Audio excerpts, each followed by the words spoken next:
وقال النبي صلى الله عليه وسلم لا يدخل الجنة جسد غذي بالحرام أو كما قال عليه الصلاة والسلام صدق الله وصدق رسوله النبي الكريم ونحن على ذلك لمن الشاهدين والشاكرين والحمد لله رب العالمين. انتہائی قابل قدر معزز نمازی حضرات،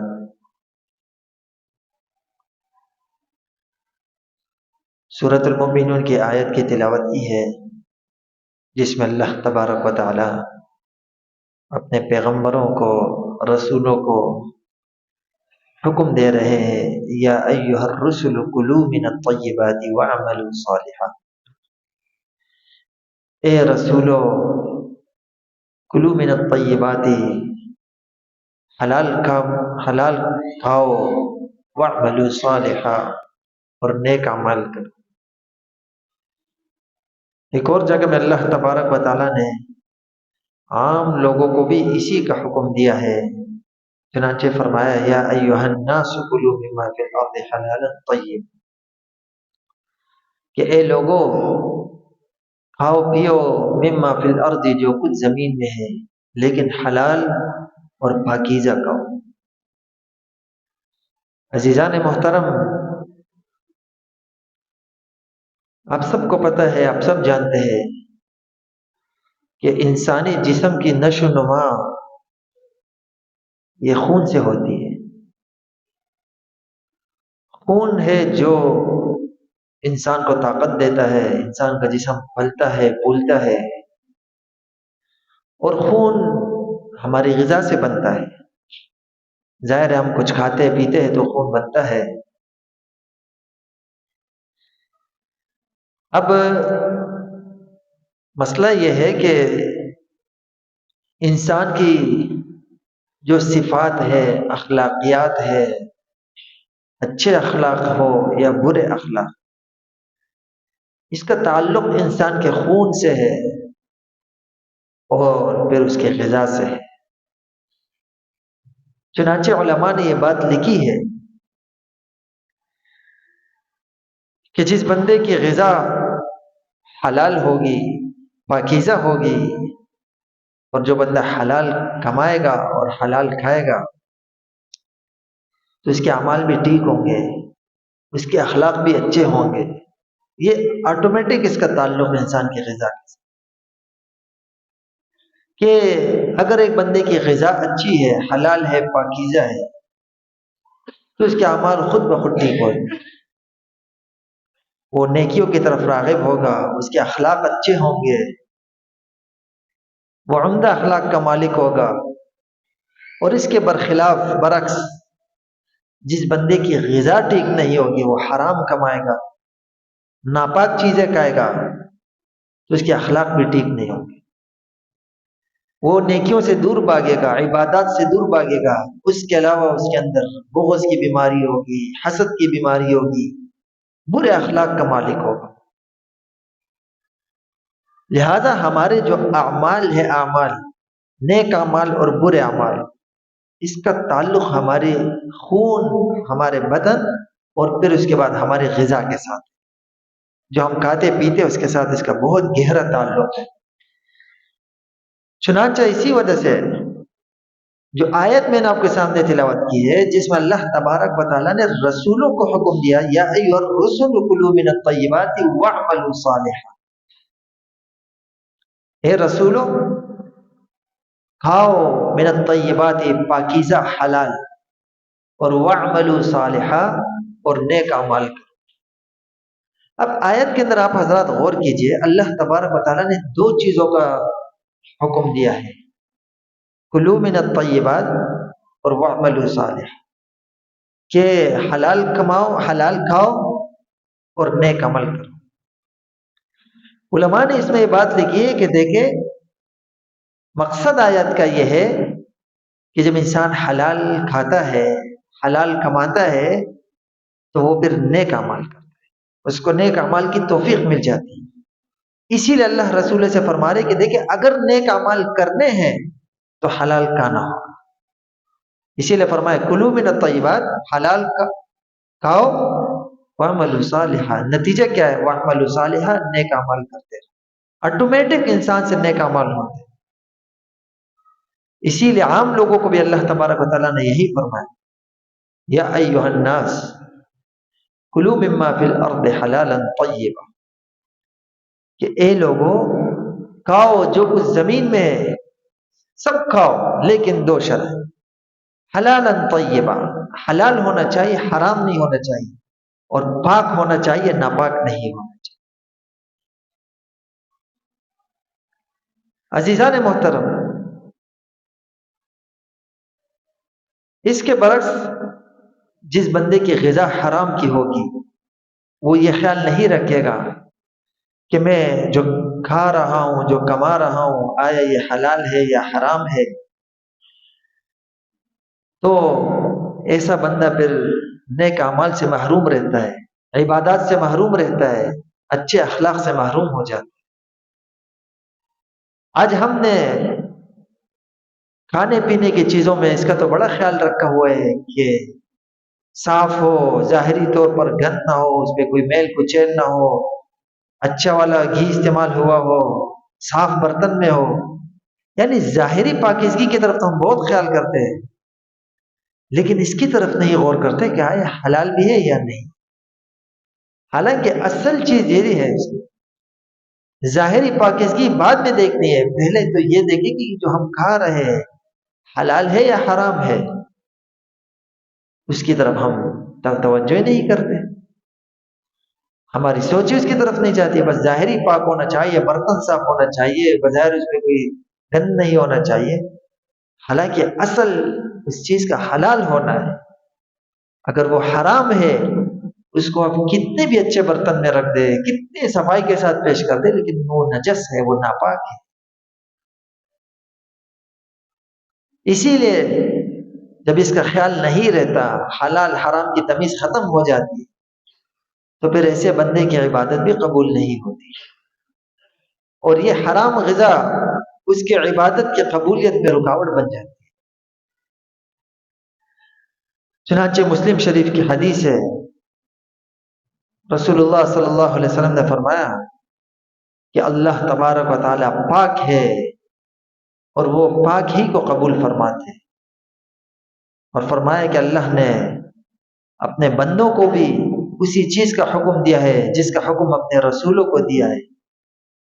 پھر نبی علیہ السلام نے یہ آیات تلاوت فرمائی، یا ایھا الرسل کلوا من الطیبات، کہ وہ آیت جس میں اللہ نے رسولوں کو حلال کا حکم دیا ہے، اور وہ آیت ارشاد فرمائی جس میں اللہ نے عام لوگوں کو بھی حلال کا حکم دیا ہے۔ اور پھر نبی علیہ الصلوۃ والسلام نے حدیث میں ایک شخص کا تذکرہ فرمایا ایک شخص ہے لمبے لمبے سفر کرتا ہے، فرمایا اس کا چہرہ غبار آلود، جسم پہ سفر کی وجہ سے مٹی، غبار، پورا گندا بال، پورا گندا جسم والا، لمبے لمبے سفر، کاروبار کے لیے کبھی ادھر جا رہے کبھی ادھر جا رہے، یہ محنت کر رہا ہے۔ فرمایا پھر وہ نمازیں پڑھتا ہے، پھر وہ دعائیں کرتا ہے، لیکن اس کی دعا نہیں قبول ہوتی ہے، کیونکہ اس کا کھانا حرام کا ہوتا ہے، اس کا لباس حرام کا ہوتا ہے، اس کا پینا حرام کا ہوتا ہے۔ آپ صلی اللہ علیہ وسلم نے فرمایا فَأَنَّى يُسْتَجَابُ لَهُ، ایسے شخص کی دعا کیسے قبول ہوگی؟ فَأَنَّى يُسْتَجَابُ لَهُ، فرمایا کیسے اس کی دعا قبول ہوگی جب اس کا کھانا حرام کا ہے، اس کا لباس حرام کا ہے، اس کا پینا حرام کا ہے، فرمایا اس کی دعا کیسے قبول ہو سکتی؟ عزیزان محترم، جو شخص حرام کھاتا ہے، حرام کماتا ہے، علماء نے لکھا ہے ایسے شخص کو کبھی عبادت میں حلاوت نہیں محسوس ہوتی، عبادت کی مٹھاس نہیں محسوس ہوتی ہے، اس کو عبادت میں مزہ نہیں آتا، اس کی عبادت قبول ہی نہیں ہوتی ہے۔ اس کا نتیجہ یہ ہوتا ہے کہ آہستہ آہستہ پھر والعیاذ باللہ وہ عبادت چھوڑ دیتا ہے، کیونکہ دعائیں مانگ رہا ہے قبول نہیں ہو رہی ہے، نمازیں پڑھ رہا ہے قبول نہیں ہو رہی، اس کو مزے ہی نہیں آ رہے نماز میں، تلاوت میں۔ ایسا بندہ آہستہ آہستہ پھر عبادت سے ہاتھ دھو بیٹھتا ہے، اور کبھی کبھار العیاذ باللہ اسلام سے بھی ہاتھ دھو بیٹھتا ہے، صرف اس کے غذا کے حرام ہونے کی وجہ سے۔ تو عزیزان محترم، کہنے کا مقصد یہ ہے کہ قرآن میں اللہ تبارک و تعالیٰ نے اور احادیث میں نبی علیہ الصلوۃ والسلام نے حلال کمانے پہ اتنا زور دیا ہے کہ انسان کی غذا حلال ہونا چاہیے، کیونکہ میں نے آپ سے کہا کہ اس کا براہ راست ہماری زندگی سے تعلق ہے، ہمارے اعمال سے تعلق ہے۔ اور آپ صلی اللہ علیہ وسلم نے حرام کمائی پر سخت وعیدات ارشاد فرمائی۔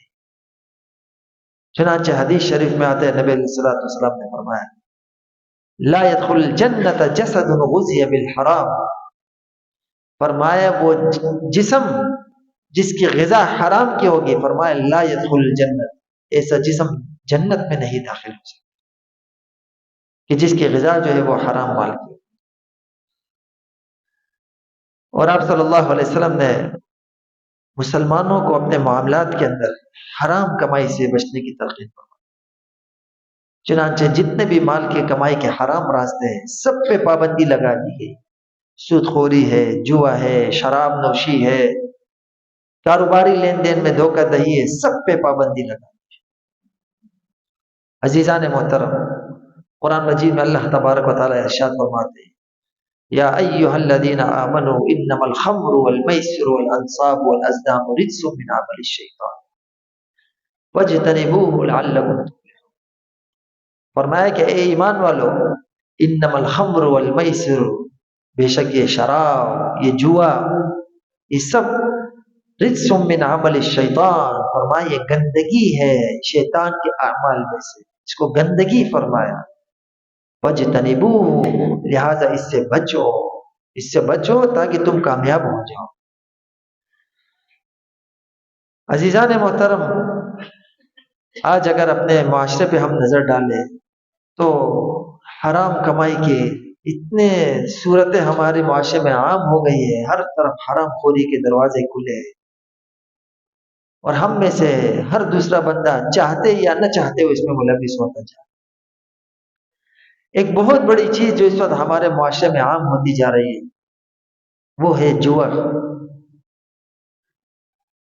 حالانکہ قرآن مجید کی واضح آیت میں نے آپ کو سنائی کہ انما الخمر والمیسر، کہ بے شک یہ شراب اور یہ جوا رجس من عمل الشیطان، فرمایا یہ گندگی ہے شیطان کے اعمال میں سے ہے، فاجتنبوه، لہذا اس سے بچو۔ عزیزان محترم، آج ہمارا معاشرہ کس تباہی کی طرف جا رہا ہے، اتنا عام ہوتا جا رہا ہے کہ آج تو ہمارے ٹی وی پہ ہر دوسرا اشتہار جوئے کا چل رہا ہے، ہمارے ہاں بڑے بڑے سائن بورڈ لگے ہوئے جوئے کے، اور کوئی نہ روکنے والا ہے نہ خود رکنے والا ہے، اور اب تو ہر گلی گلی یہ چیز عام ہوتی جا رہی ہے، اور ہر بندہ اس میں اپنے آپ کو ملوث کرتا جا رہا ہے، اور وہ گناہ اس قدر عام ہوتا جا رہا ہے کہ اس کا احساس بھی لوگوں کے دلوں سے مٹتا جا رہا ہے۔ کرکٹ میچ پہ جوئے لگ رہے ہیں، ویسے جوئے لگ رہے ہیں، یہ چیز ہمارے معاشرے میں اتنی عام ہوتی جا رہی ہے، حالانکہ یہ قرآن مجید کی واضح آیت موجود ہے کہ یہ حرام ہے، اسلام نے اس کو حرام قرار دیا۔ اب اس کے بعد اس کے اندر بحث کرنا کہ نہیں اس میں یوں ہوتا ہے یوں ہوتا ہے، عزیزان محترم، جو چیز اسلام میں حرام ہے وہ حرام ہے، اس کی کوئی بھی صورت ہو جوئے کی وہ حرام ہے۔ لیکن انتہائی افسوس کے ساتھ آج آپ دیکھ سکتے ہیں آپ کی کرکٹ میچ ہو رہے ہیں، باقاعدہ کھلاڑیوں کی شرٹوں پہ اس کے اشتہارات لگے، آپ کے ٹی وی پہ اس کے اشتہارات چل رہے ہیں، آپ کے جگہ جگہ سائن بورڈ لگے ہوئے جوئے کی، کھلے عام دعوت دی جا رہی ہے مسلمانوں کو جوئے کی، اور ظاہر ہے ہم کر رہے ہیں تو اشتہارات چل رہے ہیں نا۔ یہ چیز معاشرے کے لیے مہلک اور خطرناک بیماری بنتی جا رہی ہے، اور لوگ اس کے اندر دڑا دڑ اپنا پیسہ لگاتے جا رہے ہیں، اور اس کا فرق دلوں سے مٹتا جا رہا ہے کہ حلال ہے یا حرام ہے، اس کی تمیز ختم ہوتی جا رہی ہے۔ عزیزان محترم، یاد رکھنا معاشرے کی تباہی میں جو اخلاقی پستی کا شکار ہو رہا ہے معاشرہ، میں نے آپ سے کہا اس کے اندر سب سے بڑا جو کردار ہے وہ حرام غذا کا ہے، کیونکہ جب عمومی طور پر کھانے پینے کی چیزوں میں یہ خیال چھوڑ دیا جاتا ہے کمائی کے اندر، آج ہم میں سے ہر دوسرا بندہ اس دوڑ میں لگا ہے کہ میں زیادہ کما لوں، میں بس اپنی گاڑی خرید لوں، اپنا گھر جلدی سے بنا لوں، اپنا بنگلہ بنا لوں، اور بس زیادہ سے زیادہ اپنا سٹیٹس اچھا کر لوں، حالانکہ یہ کوئی کمال نہیں ہے میرے، یہ کوئی کمال نہیں ہے کہ انسان کے پاس گاڑی ہو، انسان پیدل چلے لیکن حلال کما کے چلے. یہ فخر کی بات ہے، یہ عزت کی بات ہے، یہ شرافت کی بات ہے. فخر اس میں نہیں ہے کہ آپ نے گاڑی لی ہے بڑی سی اور حرام کے پیسوں کی خریدی اور اس میں جا رہے اور آپ لوگوں کے درمیان فخر کرتے ہوئے جا رہے. یہ کوئی فخر نہیں ہے عزیزان. آپ حلال کما رہے ہیں، اپنے بچوں کے منہ میں حلال کا لقمہ ڈال رہے ہیں. یہ بہت بڑی جو ہے نا عبادت ہے، اس پہ ثواب ہے آپ کے لیے.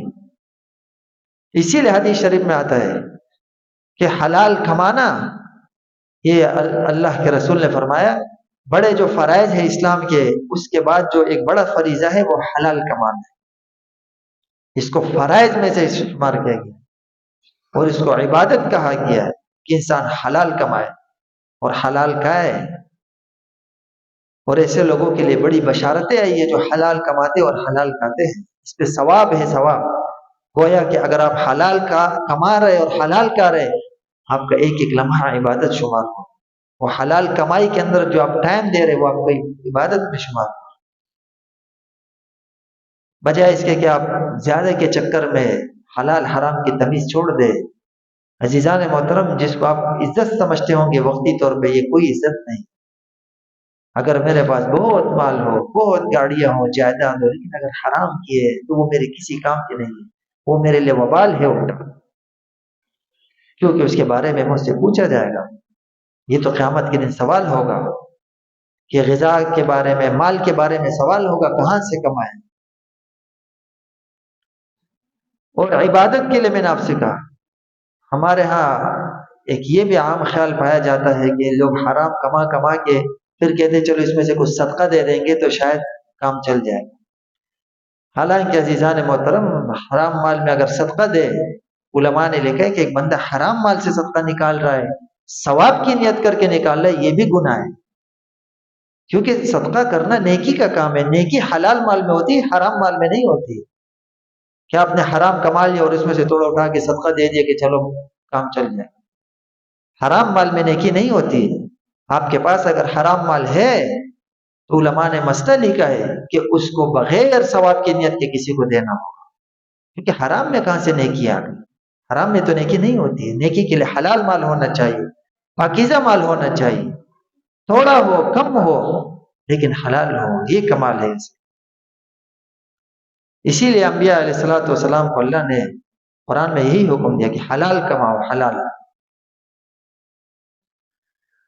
تو عزیزان محترم، کہنے کا مقصد یہ ہے کہ مال حرام کی مختلف صورتیں اس وقت ہمارے معاشرے میں عام ہو گئی ہیں. انشاءاللہ اس پہ میں اگلے جمعے پر تفصیل سے بات کروں کہ اس وقت معاشرے کے اندر جو حرام مال کی مختلف صورتیں رائج ہو چکی ہے، سود کی شکل میں، جوا کی شکل میں، شراب نوشی کی شکل میں، نشے کی شکل میں، خرید و فروخت کے اندر جو حرام خوریاں چل رہی ہے، ناپ تول میں جو کمی چل رہی ہے.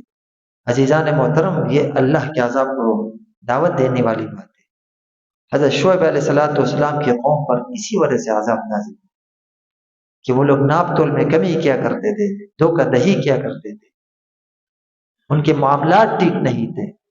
آپ صلی اللہ علیہ وسلم نے فرمایا کہ جو دھوکہ دہی کرے گا، جو لوگوں کے ساتھ معاملات میں دھوکہ دہی کرے گا، فرمایا وہ ہم میں سے نہیں ہے. ایسا شخص ہم مسلمانوں میں سے نہیں ہے. سخت وعیدات ہے. آج ہمارے ہاں ذخیرہ اندوزی کا الگ بازار گرم ہے، حالانکہ اس کے بارے میں الگ اتنی سخت وعیدات ہے. آپ صلی اللہ علیہ وسلم مسلمان ہو کے ہم میں سے ذخیرہ اندوزیوں کا بازار گرم ہے. آج جو مہنگائی کا طوفان مچ رہے، عزیزان محترم، ہمارے مسلمان بھائی ہی اس میں ملوث ہے نا. یہ ذخیرہ اندوزی باہر سے تو کسی نے نہیں کی ہے، ہم نے ہی اس کا بازار گرم کیا ہوا ہے. حالانکہ اس کے بارے میں حدیث میں آتا ہے کہ جو شخص مسلمانوں پہ تنگی کے لیے ذخیرہ اندوزی کرتا ہے، نبی علیہ السلام نے فرمایا ایسے شخص کا ٹھکانہ جہنم کی سب سے نیچے تہ ہونا چاہیے، ذخیرہ اندوزی کرنے والے. بہرحال عزیزان محترم، بڑی سخت وعیدات ہے حرام کمائی کی. لہٰذا ہم سب کو بحیثیت مسلمان یہ کوشش کرنی چاہیے کہ ایسے ذرائع جو بھی ہماری کمائی کے ذرائع ہے، جہاں سے ہم کما رہے، پہلے اس کے بارے میں معلومات کرنی چاہیے. ہم میں سے اکثر ساتھی غلطی یہ کر دیتے ہیں، وہ مال کماتے ہیں اپنے لے کر لیتے، جب خوب جمع کر لیتے پھر آ کے مسئلہ پوچھتے کہ اب کیا کریں۔